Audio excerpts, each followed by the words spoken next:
Baik, saya akan mulai wawancara pada hari ini. Sebelumnya, selamat malam Romo dan teman-teman semuanya. Selamat malam, Kak. Terima kasih sudah meluangkan waktu untuk kami wawancarai pada malam hari ini. Ya, sama-sama. Kami di sini mau wawancarain Romo untuk tugas kelompok mata kuliah agama Fakultas Ekonomi Universitas Sanata Dharma, yaitu materi 7 dimensi agama. Sebelumnya, kami akan memperkenalkan diri kami satu persatu terlebih dahulu. Dimulai dari saya, Keisha Valentina. Saya Keisha Valentina, berasal dari Prodi Akuntansi 2021. Oke. Lalu dilanjut dengan Jessica. Perkenalkan, saya Jessica Putri Sinaga dari Prodi Manajemen. Seperti ku kenal. Hah? Oh, enggak ya? Enggak loh. Ya, oke. Perkenalkan, Romo, nama saya Marcelino Denny dari Prodi Manajemen. Manajemen. Oke. Terima kasih. Selamat malam Romo, saya Maria Franciscamo dari Prodi Manajemen. Oke, Kakak. Kakak Francisca. Siska.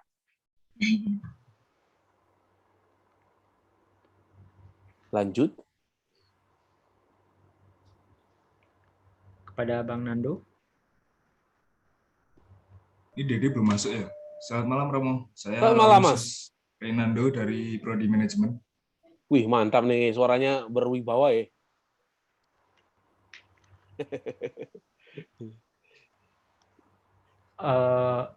Baik Romo, kita langsung saja ke pertanyaannya ya. Sebisa saya jawab. Romo, di sini saya mau bertanya mengenai doktrin.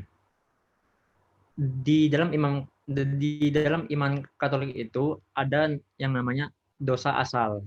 Mungkin Romo bisa menjelaskan dosa asal itu seperti apa dan pemahaman Gereja Katolik tentang dosa asal itu apa? Silakan Romo. Wah, pertanyaan berat ini rupanya.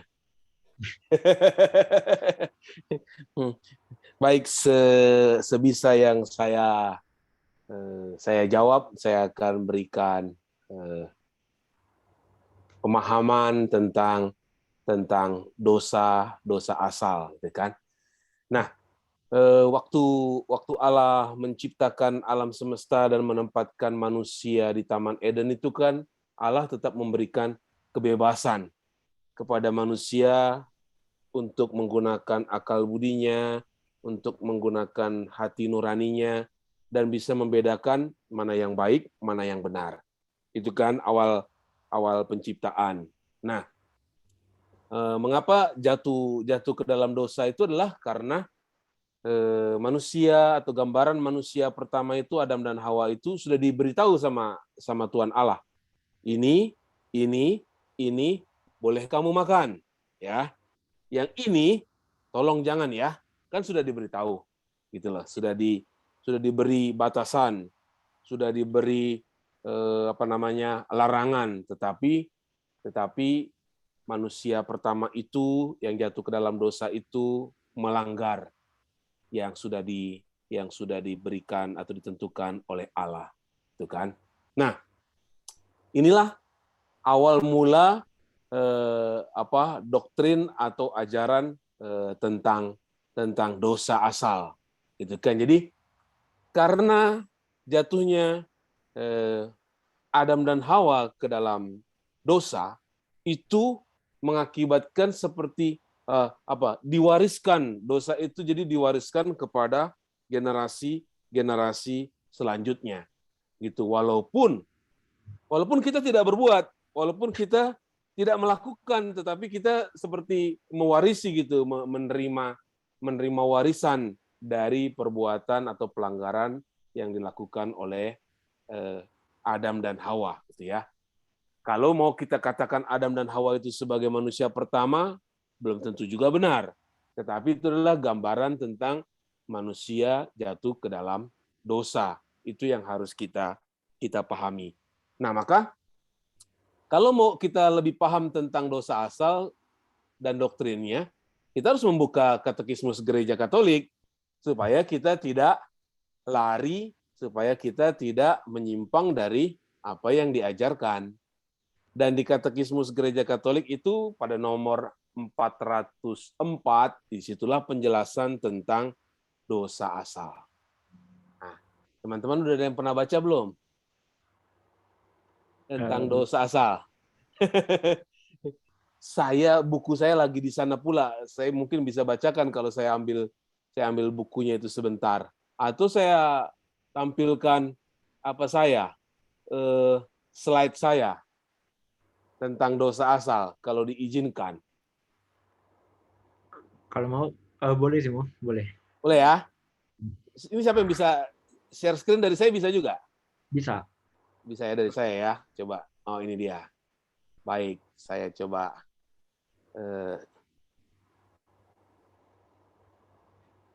Nah, ini dia seperti yang saya sampaikan tadi. Ada empat atau 3 nomor dari Katekismus Gereja Katolik yang membahas tentang dosa asal. Ya. Jadi akibat dari dosa Adam untuk umat manusia seperti diwarisi kita. Nah, ini sedikit penjelasan, tetapi intinya adalah pada 404. Ini dia. Ya, dikatakan di sini secara singkat saja adalah ini dia, dosa asal. Dosa itu diteruskan kepada seluruh umat manusia. Bentar, dia kembali. Yaitu melalui penerusan kodrat manusia. Jadi kodrat manusia itu menjadi kehilangan kekudusan dan keadaan aslinya. Walaupun kita tidak melakukannya, walaupun kita tidak berbuatnya. Jadi suatu keadaan, begitu seorang lahir ke dunia ini, plok, dia langsung menerima keadaan dosa asal. Gitu loh. Jadi pertanyaannya, berarti semua orang terkena dong? Iya, kecuali Bunda Maria. Karena dalam doktrin Gereja Katolik, Bunda Maria sejak awal sudah dipersiapkan untuk mengandung putra Allah, maka dia dibebaskan dari dosa asal. Bagaimana cara menghapuskan dosa asal adalah dengan sakramen baptis. Itulah yang gereja imani, yang gereja ajarkan bahwa penghapusan dosa asal dilakukan dengan penerimaan sakramen baptis. Singkatnya, dosa asal adalah dosa dalam arti yang analog. Ia adalah suatu keadaan yang mana orang menerimanya, tetapi bukan melakukannya, atau bukan karena perbuatannya. Inilah yang membedakan dengan dosa pribadi. Kalau dosa pribadi adalah yang saya lakukan, yang Anda lakukan, yang kita lakukan, itulah dosa pribadi kita. Sedangkan dosa asal terkena pada semua orang karena begitu lahir ke dunia, dia ada dalam keadaan menerima dosa asal. Itu kurang lebih yang bisa saya sampaikan berdasarkan Katekismus Gereja Katolik. Mungkin Baik. ada pertanyaan? Kalau dari Katolik kan untuk menghapus dosanya kan lewat pembaptisan. Ya. Nah, kalau semisalnya yang non Katolik gitu, Nah, gimana Romo? itu dia, saya juga tidak memahami ajaran atau doktrin dalam agama lain. Contohnya misalnya sesama gereja atau gereja Kristen misalnya. Gereja Kristen tidak mengakui adanya sakramen pengampunan dosa atau sakramen tobat. Gereja Kristen. Hanya gereja Katolik yang ada 7 sakramen, ya kan? Termasuk salah satunya adalah sakramen tobat atau sakramen pengampunan dosa. Nah, itu dimaksudkan adalah untuk menghapuskan dosa pribadi tadi. Sedangkan baptis adalah untuk penghapusan dosa asal. Itu doktrin yang ada atau ajaran yang ada dalam gereja Katolik. Sedangkan untuk agama lain, saya kurang paham bagaimana untuk penghapusan dosa asal. Mungkin tidak ada juga doktrinnya. apalagi juga tentang penghapusan dosa pribadi. Mungkin dengan perbuatan baik, dengan mengikuti ajaran agamanya, atau dengan mengikuti nabinya, mungkin itu adalah cara untuk memperoleh penghapusan dosa kalau ada konsep atau doktrin tentang dosa dalam agama lain. Itu yang saya tidak pahami dalam ajaran agama lain. Ya, baik, Romo. Terima kasih atas jawabannya. Bisa dilanjutkan pertanyaan kedua. Terima kasih Romo. Saya ingin bertanya kepada Romo mengenai hal material artistik. Itu kan ada namanya tempat kudus, waktu kudus, dan benda kudus. Bisakah Romo menjelaskan bagaimana sih contoh dari tempat kudus, waktu kudus, dan benda kudus ini? Dan pemaknaannya dalam iman Katolik itu bagaimana, Romo? Terima kasih. Pertanyaannya berat-berat ya.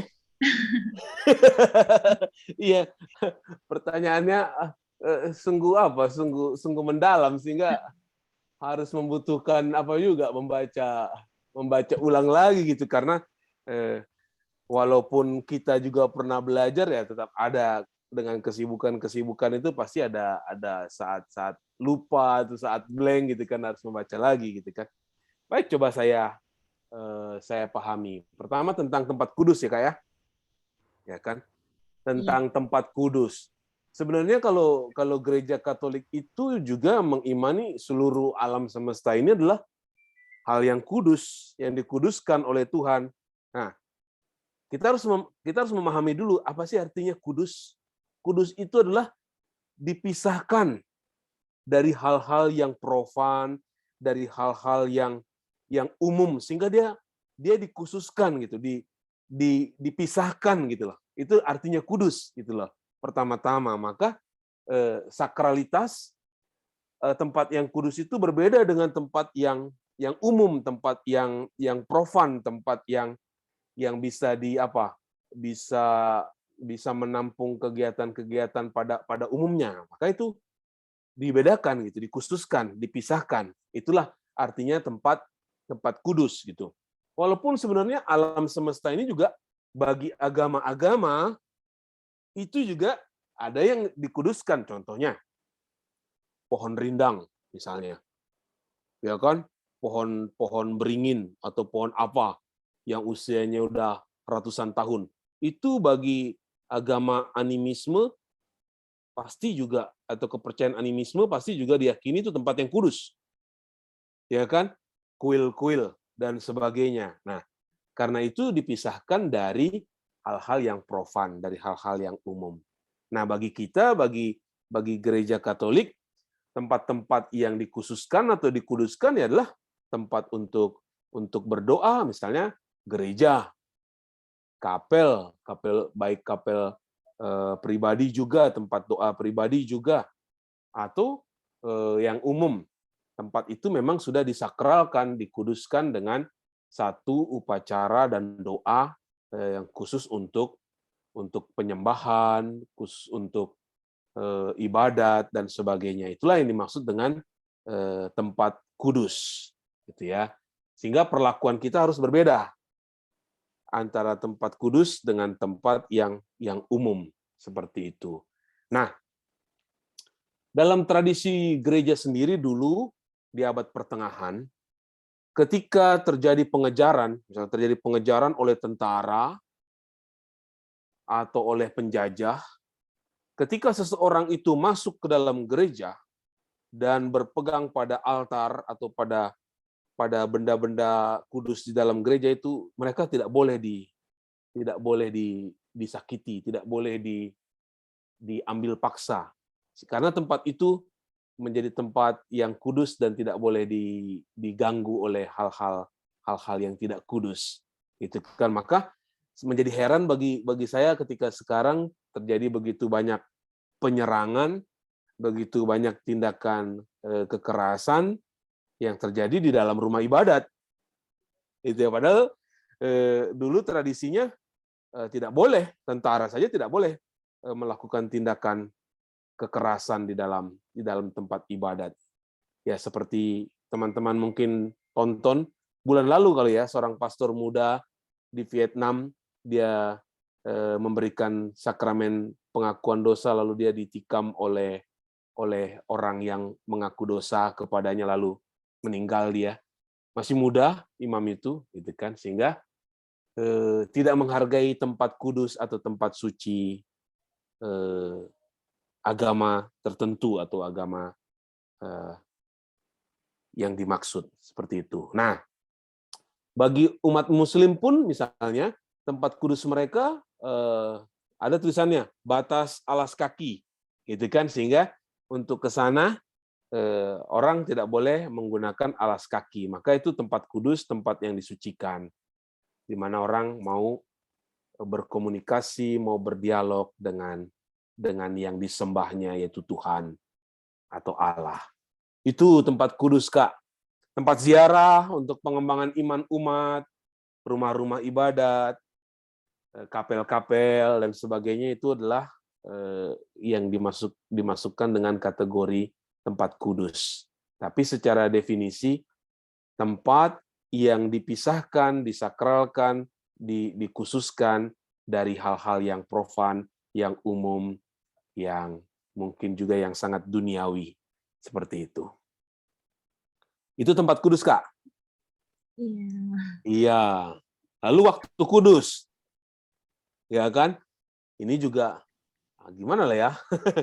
Waktu kudus kita selain waktu ibadat yang ditentukan, tentu kita juga punya apa namanya, devosi, punya apa namanya, kecintaan, penyembahan kepada yang Maha Kudus itu, kepada yang ilahi itu, kepada Allah itu kan, sehingga waktu kudus kita itu sebenarnya tidak hanya ditentukan hari Minggu pergi ke gereja bagi yang beragama Kristen atau beragama Katolik.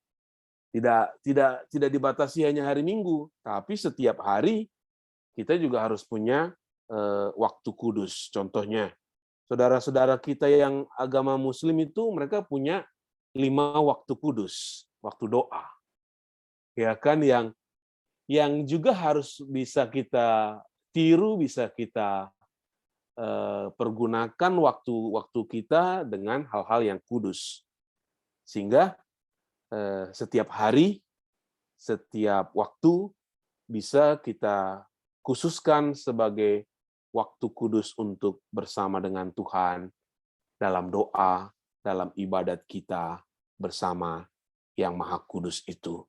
Gitu ya. Maka jangan dibatasi waktu kudusnya hanya hari Minggu, itu kan. Lalu yang lainnya tidak waktu yang kudus. Salah itu. Karena kita dikaruniai waktu untuk kita pergunakan dengan baik, maka kuduskanlah setiap saat, bahkan setiap tempat, supaya kita bisa berjumpa dengan yang Maha Kudus itu. Begitu. Sedangkan satu lagi tentang benda, ya. Benda kudus. Baik. Benda kudus kalau dalam gereja Katolik itu adalah baik benda-benda rohani yang diberkati dengan dengan doa, dengan rumusan doa, dan dengan pemercikan air suci, sehingga benda itu disakralkan dan digunakan untuk sarana-sarana pengudusan atau sarana doa. Maka itu menjadi benda-benda kudus. Contohnya, konkret, patung Yesus, patung Maria, salib, misalnya, rosario, bahkan altar pun itu juga harus dikonsekrasikan. Gereja pun dikonsekrasikan, gitu kan. Maka hal-hal yang terkait dengan liturgi, hal-hal yang terkait dengan ibadah, itu semuanya dikuduskan terlebih dahulu sebelum digunakan. Pakaian imam untuk liturgi. Pokoknya semua hal yang terkait dengan liturgi itu adalah benda-benda kudus, termasuk benda-benda rohani. Tadi ya rosario, buku-buku bacaan suci juga semuanya diberkati dengan rumusan doa dan dengan pemercikan air kudus atau dengan minyak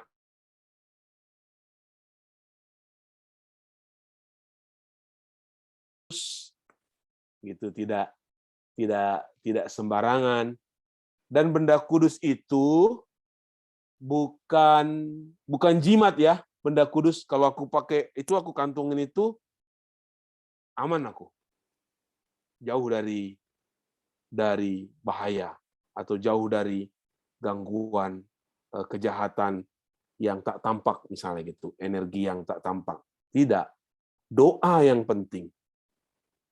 Ketika kita menggunakan benda kudus, doa juga yang harus kita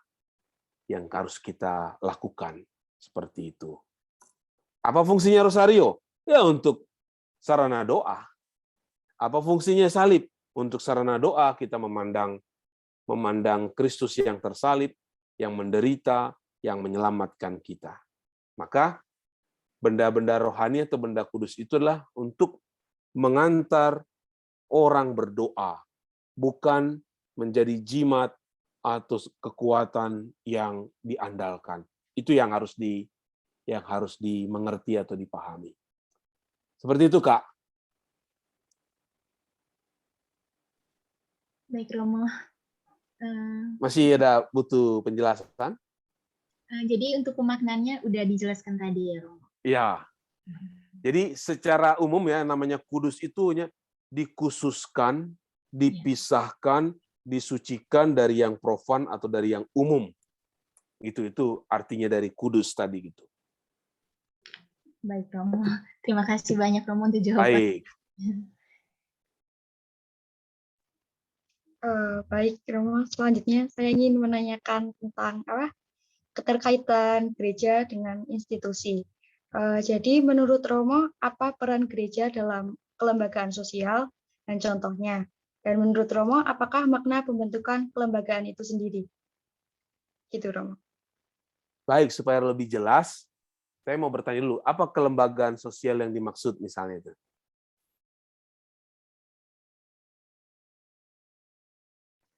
Kelembagaan sosialnya itu mungkin yang berurusan dengan masyarakat ya, masyarakat sekitar. Oke, baik. Berarti gereja itu kan hadir di dalam dunia. Gereja itu hadir bersama dengan yang lain. Ya kan, dengan komunitas masyarakat manusia yang lain. Gitu, maka gereja itu juga termasuk dalam lingkup bersosialisasi dengan yang lain, gitu kan? Nah, salah satu atau dua kegiatan sosial yang khas dari gereja sejak dulu dengan kehadirannya ialah keterlibatan dalam dunia kesehatan, itu rumah sakit, dan dunia pendidikan, sekolah-sekolah Katolik. Maka sejak dulu pasti di banyak kuskupan atau di banyak daerah, dua hal ini dikenal oleh masyarakat setempat. Ya, kehadiran rumah sakit, kehadiran pendidikan, sekolah pendidikan. Contoh konkret misalnya. Mbak dari mana, Mbak? Saya dari Temanggung, Jawa Tengah. Dari Temanggung. Kita larinya ke Yogyakarta aja ya, Mbak ya, kan nggak jauh-jauh kan ya, Mbak ya? Di Yogyakarta itu ada terkenal rumah sakit Bethesda misalnya, atau rumah sakit Panti Rapi. Ya kan? Lalu ada sekolah atau pendidikan misalnya De Brito, Yohanes De Brito atau Stella Duce.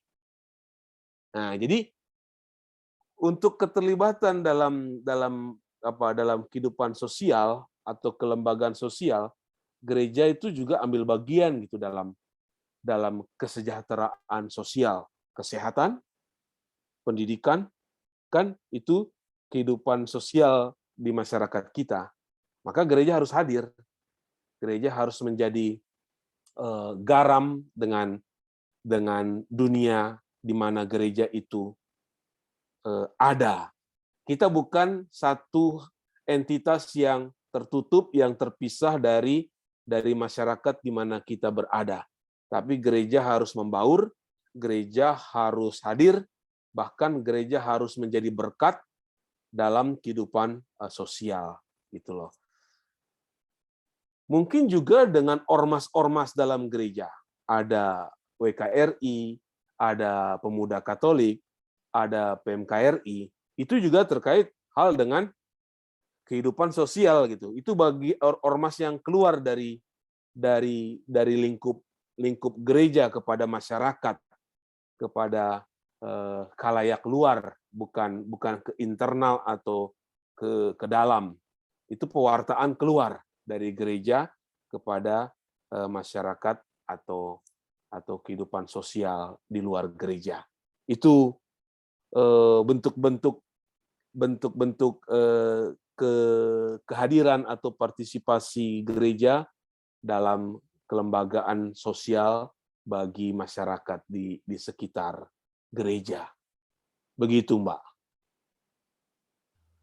Baik, terima kasih Romo telah Oke, menjawab pertanyaan saya. sami-sami. Oke, monggo. Izin, Romo.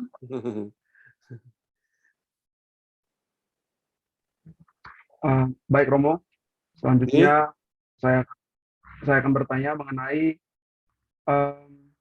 perasaan fascinosum.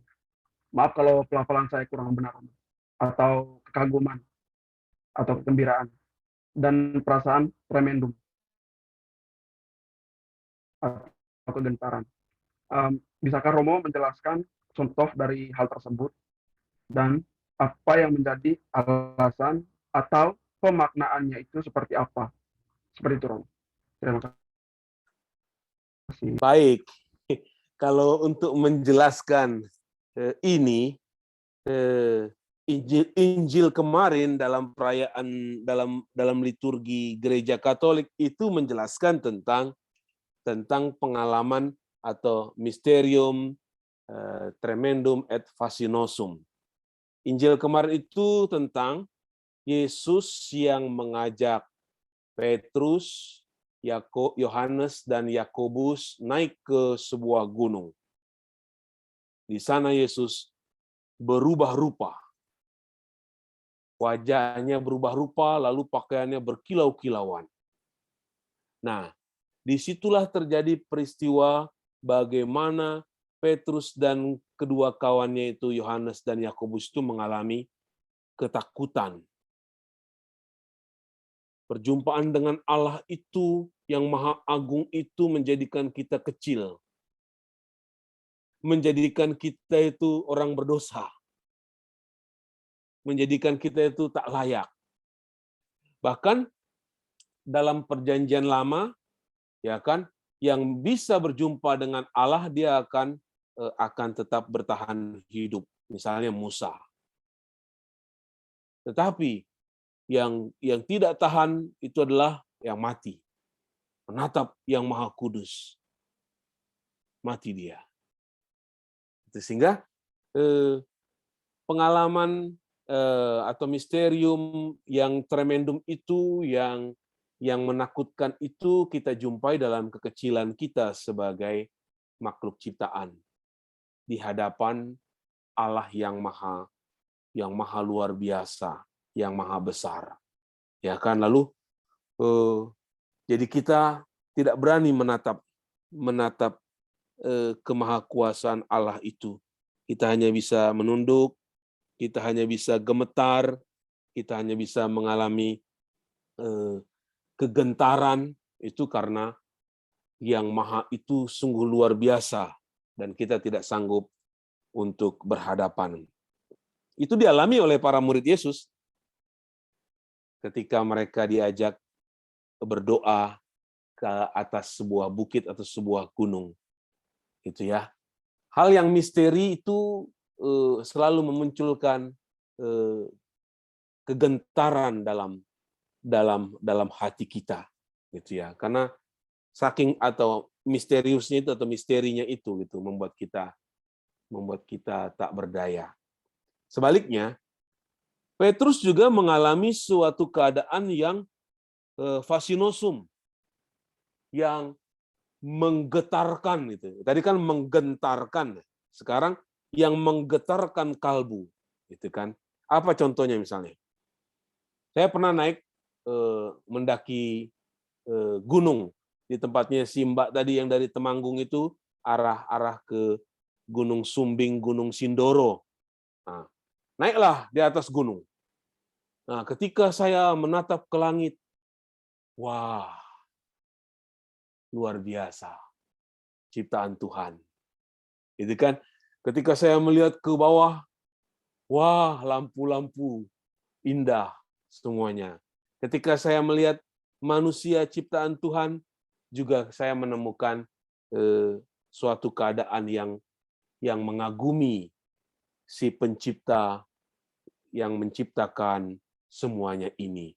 Itu jadi dalam diri Allah itu kita akan mempunyai pengalaman tremendum et fascinosum yang di istilah ini disampaikan oleh Rudolf Otto, seorang teolog Protestan. Ya. Dan kita akan selalu mengalami peristiwa yang menggentarkan sekaligus menggetarkan hati kita kalau kita berhadapan dengan yang maha itu. Contohnya, saya tahun 2019 sebelum COVID itu saya pergi ke sebuah gua Maria di arah Nanggulan sana. Saya sendirian di situ. Berdoa rosario. Bulu kuduk saya berdiri gitu. Padahal saya dalam suasana doa gitu. Tapi suasananya di sana bagi saya ada yang menggetarkan, tapi juga ada yang menggentarkan saya sendirian gitu kan. Waduh, saya bilang gitu. Kalau saya ditampakkan oleh sesuatu, ya silahkan sajalah, saya bilang begitu kan. Yang penting saya sambil berdoa gitu. Jadi berhadapan dengan yang misteri itu ada dua dimensi yang akan kita alami. Sebaliknya, ketika kita masuk ke ruangan doa atau ruangan gereja yang begitu indah, hati kita langsung merasa, wah, kagum. Itu kan bergetar. Itulah Allah itu lebih indah daripada yang Dia ciptakan. Allah itu lebih menggetarkan jiwa kita dibandingkan musik atau apa yang ada di dunia ini. Tapi sekaligus Dia juga menggentarkan kita ketika kita harus berhadapan dengan Dia. Maka setiap kita takut akan kematian karena kita akan berhadapan dengan yang menciptakan kita. Nah, jadi singkatnya, Mysterium Tremendum et Fascinosum itu adalah bagian dari pengalaman spiritualitas kita atau kerohanian kita berhadapan dengan Allah yang misteri. Ya, Allah tidak bisa dijelaskan oleh akal manusia yang hanya sebutir pasir saja. Nah, ketika kita berhadapan dengan seluruh alam ciptaan, dengan manusia dan segala keindahannya, kita akan menjumpai kegentaran dan yang menggetarkan jiwa kita. Itu yang dimaksud dengan Mysterium Tremendum et Fascinosum. Gitu ya. Ada yang wah experience, tapi juga ada yang takut atau pengalaman yang menakutkan. Begitu kira-kira, Mas E. Ya, baik Romo, terima kasih.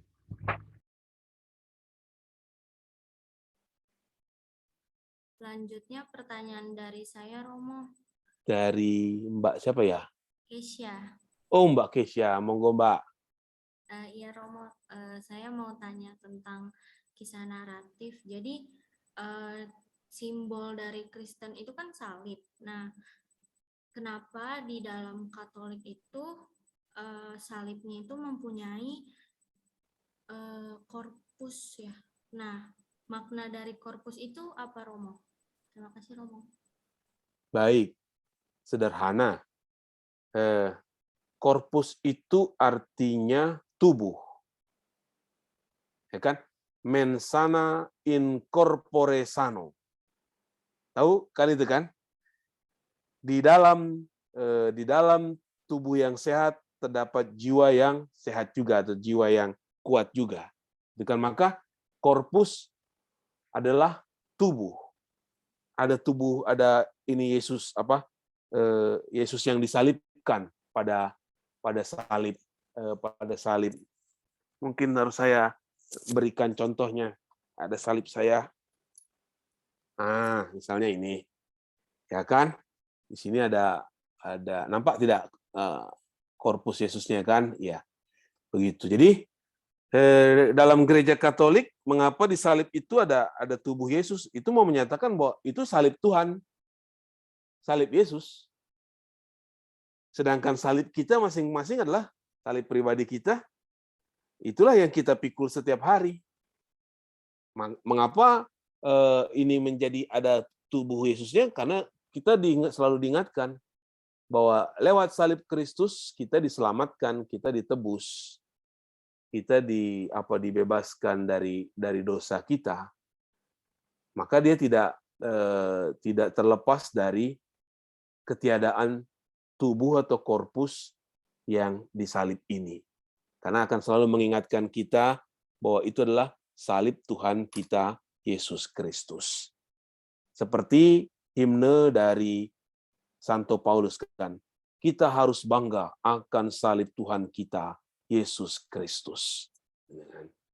Itu maka dalam gereja Katolik salib itu selalu menyertakan atau menempatkan tubuh Kristus di sana untuk mengingatkan kita bahwa salib Kristuslah yang menyelamatkan, yang menebus manusia dan alam semesta ini.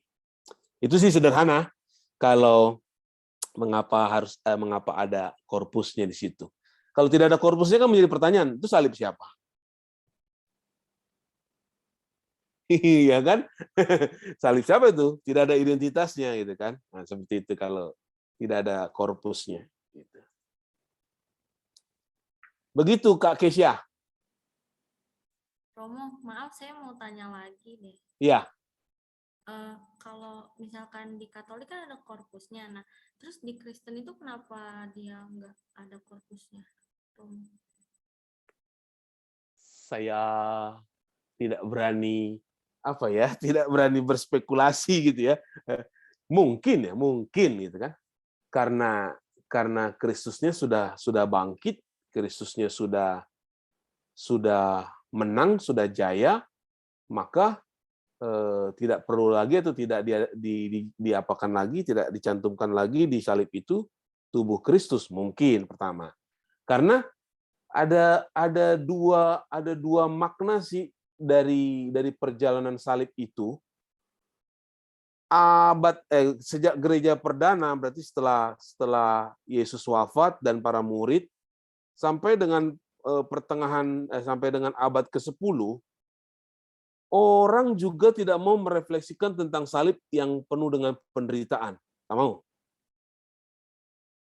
Maka di salib itu dulu di gereja-gereja atau dimanapun, salib itu dihias dengan batu-batu permata yang mahal-mahal.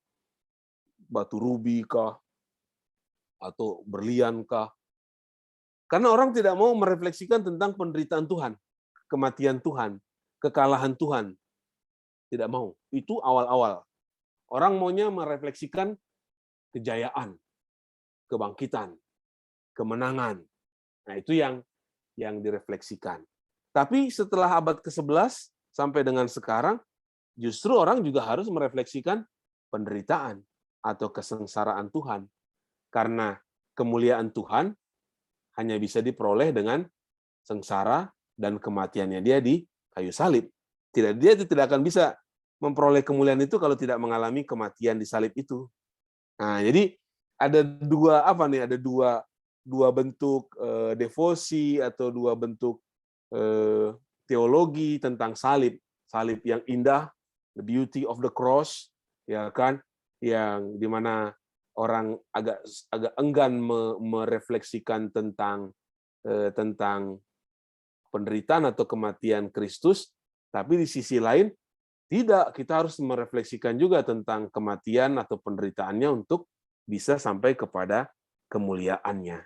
Kayak gitu. Maka itu juga bisa menjadi bahan mengapa ada atau tidak ada tubuh Kristus pada salib yang di antara orang Katolik atau di orang Kristen. Seperti itu. Tapi penjelasan yang lebih pas mungkin harus ditanyakan kepada pemimpin agama yang Kristen, mengapa tidak dicantumkan tubuh Kristus atau korpus pada salib mereka. Begitu. Begitu Kak Kesya. Baik Romo, terima kasih Romo. Iya, sama-sama.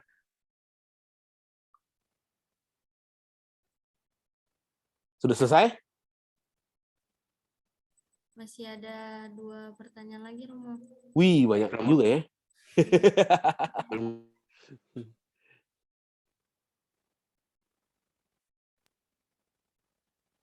Saya mau bertanya, Romo. Ya, putus-putus Mas. Halo? Iya. Ini jaringannya kurang belum?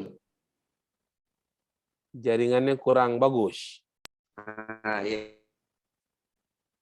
Ya. Baik Romo, saya mau bertanya Romo. Iya, silahkan.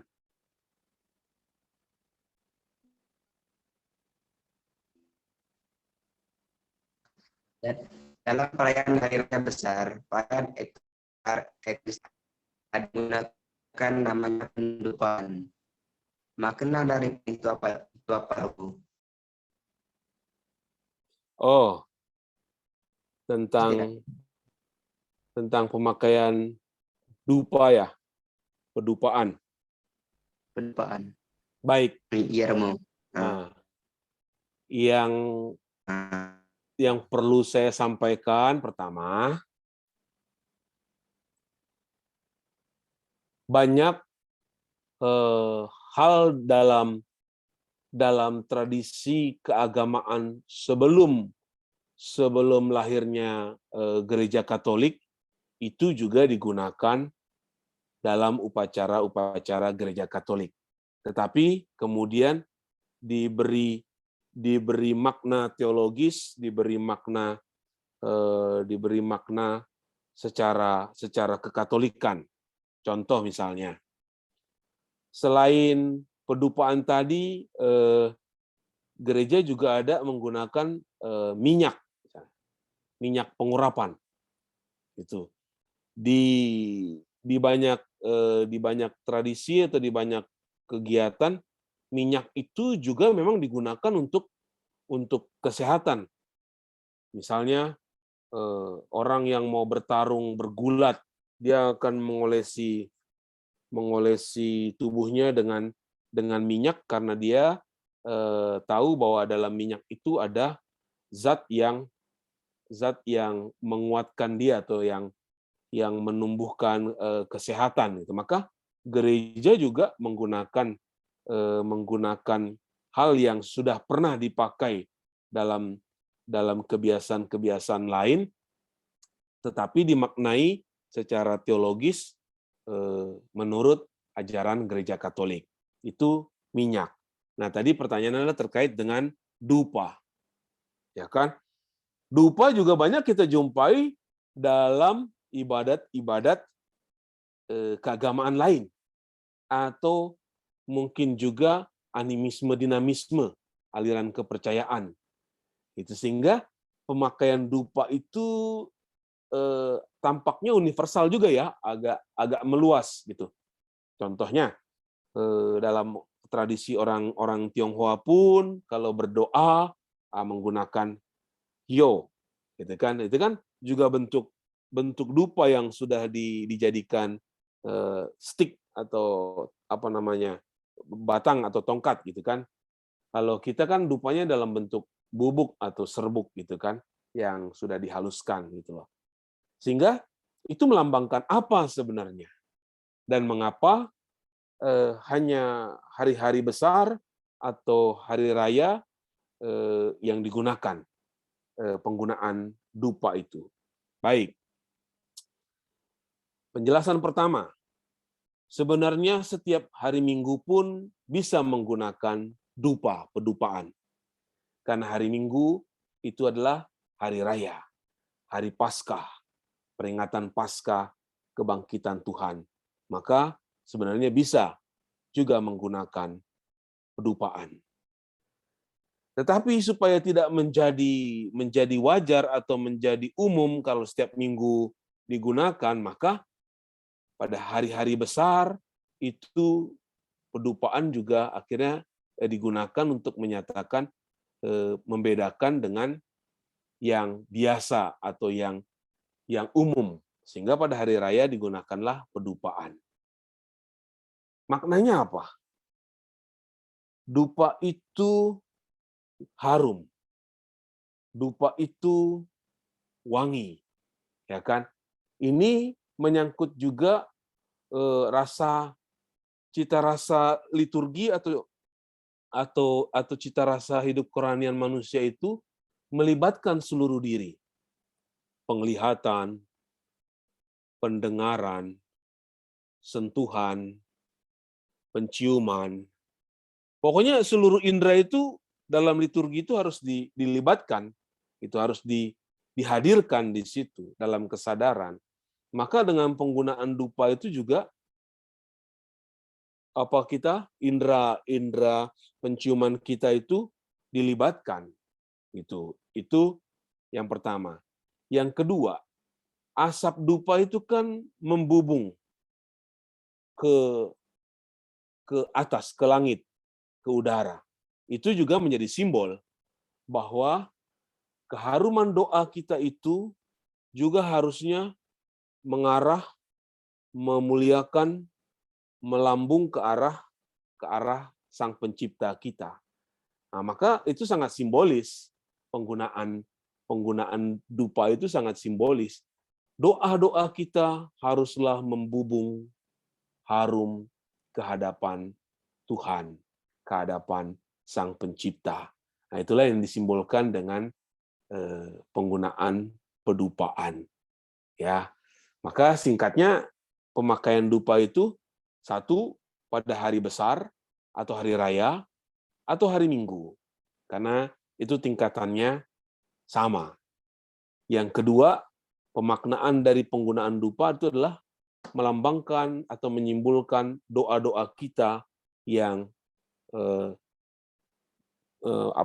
naik ke hadirat Allah bagaikan asap dupa yang membubung ke angkasa. Itu maksud dari penggunaan pedupaan. Begitu. Baik, terima kasih Romo. Saya mau mengajukan pertanyaan terakhir. Saya mau bertanya mengenai etika, Romo. Bagaimana seharusnya kita menyikapi alam semesta ini dan bisa dijelaskan contoh dalam melakukannya, Romo? Etika. Baik. Kita harus kembali atau berefleksi dari kitab Kejadian.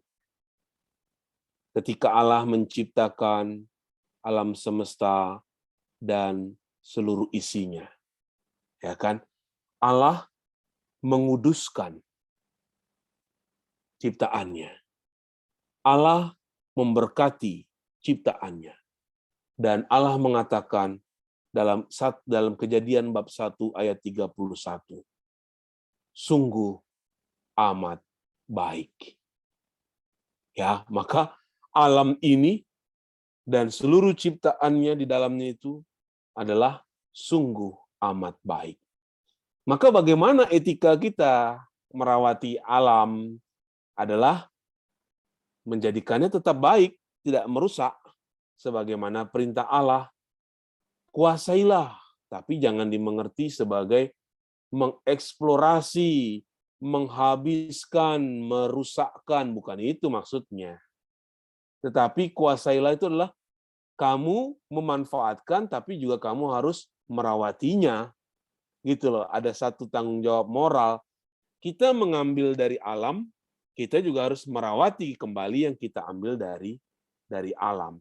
Rasa saya agama-agama alam itu ya, termasuk agama-agama lain yang institusional itu juga pasti harus menghormati atau memelihara alam ciptaan Tuhan, bukan merusak.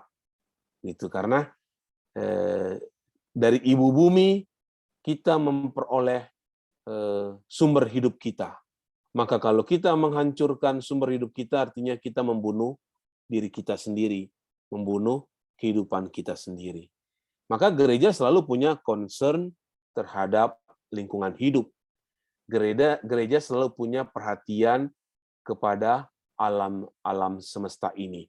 Maka kita mengenal adanya istilah justice, peace, and integrity creation. Keutuhan ciptaan. Itulah. Jadi justice kan keadilan, peace damai, dan keutuhan ciptaan. Berarti itu kan alam semesta dan segala yang ada di dalamnya itu keutuhan ciptaan Tuhan. Maka etika gereja ya selalu memelihara, bukan merusaki, merawati, bukan hanya mengambil keuntungan dari alam. Paus Fransiskus juga punya concern tentang pemeliharaan alam atau lingkungan hidup gitu ya. Juga banyak ajaran atau hasil-hasil rapat konferensi wali gereja Indonesia juga memperhatikan tentang pelestarian lingkungan hidup gitu ya. Kita harus ingat dari mana kita berasal, dari alam. Maka alam itu adalah rumah kita. Ekonomi, oikos nomos, gitu kan? Maka lingkungan kita itu harus kita jaga, harus kita rawati. Sebab inilah rumah kita. Kalau kita saja tidak menghargai rumah kita, bagaimana kita menghargai kehidupan kita sendiri? Karena dari situ kita berasal. Saya ada buku ya dari suku Baduy sih ya. Suku Baduy juga sangat menghargai harmonisasi gitu ya.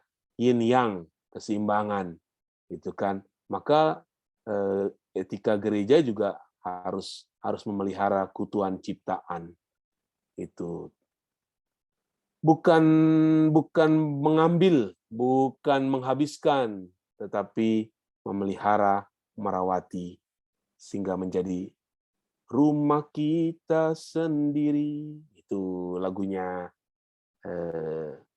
Ahmad Albar. Begitu, Mas, tentang lingkungan hidup. Terima kasih, Romo. Ya.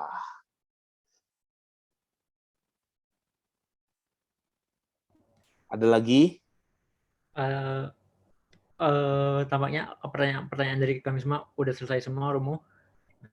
Romo, ini bagaimana? Ya. Saya mau bertanya. Ini boleh. Kayaknya agak melenceng dari topik yang kita bicarakan, tapi saya cuma penasaran aja. Kenapa penasaran? Saya ada nonton sebuah film. Filmnya itu tentang gereja gitu, tapi pastornya itu pastor sesat gitu. Nah, gimana pendapat Romo? Pendapat saya? Iya. Satu, pertama, sebuah film itu bisa menampilkan realitas yang sesungguhnya, misalnya berdasarkan kisah nyata, bisa kan, film kan itu kan ada keterangannya gitu kan.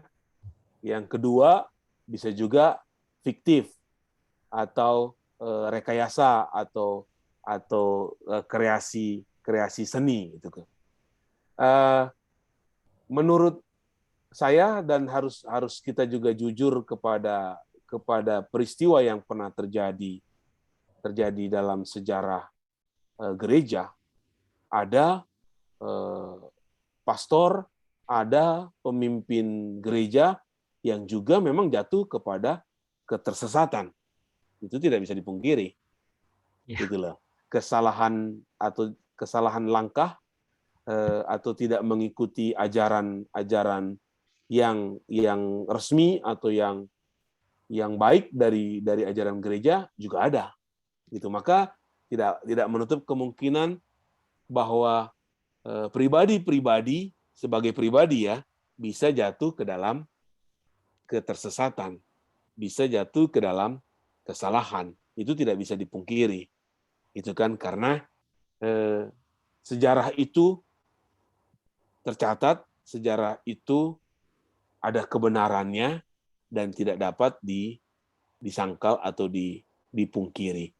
Itulah sebabnya mengapa gereja secara jujur pada masa Paus Benediktus ke-16 dan juga mungkin Paus Fransiskus sekarang ini memohon maaf atas kesalahan, atas kekeliruan yang pernah gereja buat di masa silam, di masa lalu.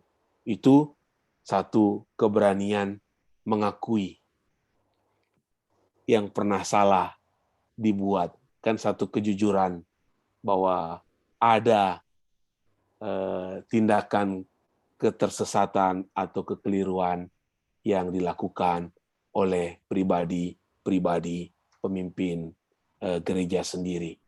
Itu yang bisa saya sampaikan terkait dengan video atau dengan film itu gitu kan. Kalau mau bagus lagi nonton film itu loh Mas.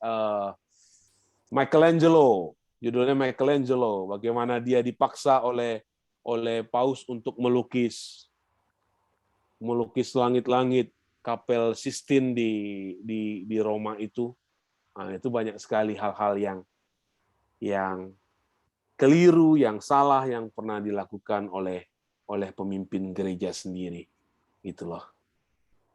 Ya, harus jujur kita mengakui itu. Seperti itu. Baik, Romo. Terima kasih atas jawabannya. Iya. Jessica?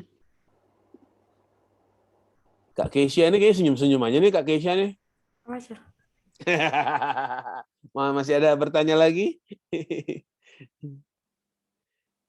Mungkin itu aja Romo pertanyaan dari kelompok kami. Sebelumnya terima kasih banyak ya Romo sudah meluangkan waktunya untuk kami wawancarai, dan kami mohon maaf jika pertanyaan-pertanyaan dari kami atau kalimat dari kami itu kurang berkenan, dan terima kasih Romo. Iya, tapi sebaliknya juga boleh bertanya kan, saya kan? Boleh Romo. Iya, ini kan tugas agama nih kan, berarti kan teman-teman setidak-tidaknya juga sudah mencari jawaban kan atas pertanyaan-pertanyaan ini gitu. Maka harapannya teman-teman itu membaca juga sumber-sumber aslinya, primary resource-nya yang bisa kita percayai, yang bisa kita pegang kebenarannya. Itu harapan saya. Contohnya tentang dosa asal itu, ya ajaran tentang dosa asal itu bersumber dari Katekismus Gereja Katolik. Itu buku yang cukup tebal, isinya tentang ajaran iman, ajaran moral dalam Gereja Katolik. Itu sekarang buku itu jarang dibaca oleh katekumen. Katekumen itu adalah orang yang mau dibaptis, orang yang belajar untuk menjadi dibaptis dan menjadi anggota Gereja Katolik. Dulu tuh harus pelajari itu, Katekismus Gereja Katolik. Karena itu ajaran pokok atau dasar-dasar untuk iman dan moral kalau mau menjadi orang Katolik. Itu. Lalu tentang tempat kudus, waktu kudus, lalu benda-benda rohani, itu pasti tadi pertanyaan itu terkait dengan kitab hukum kanonik juga ada di situ, di kanon dalam kitab hukum kanonik. Tapi juga terkait dengan teologi liturgi, misalnya seperti itu juga pasti ada buku sumbernya seperti itu. Sedangkan tadi pemaparan saya kan, saya mengingat kembali yang sudah pernah diajarkan dulu, tapi mungkin saja bisa terpeleset lidah saya atau apa ingatan saya ya, mohon dicek kembali gitu kan. Lalu tentang pedupaan tadi pasti terkait dengan liturgi juga gitu kan. Lalu tentang lingkungan ya, keutuhan ciptaan itu ya pasti terkait dengan teologi penciptaan kayak gitu kan. Tentang apa namanya? Ajaran-ajaran Paus terkait dengan lingkungan hidup dan pemeliharaan alam ciptaan itu banyak sekali sumber-sumber yang aslinya gitu, yang harus dipegang, harus dipelajari juga oleh kita sebagai mahasiswa gitu. Itu aja sih harapan saya sih, bukan pertanyaan, tapi harapan saya adalah teman-teman banyak membaca sumber-sumber asli dari pertanyaan-pertanyaan tadi. Begitu. Baik Romo, terima kasih banyak Romo. Iya, Kak.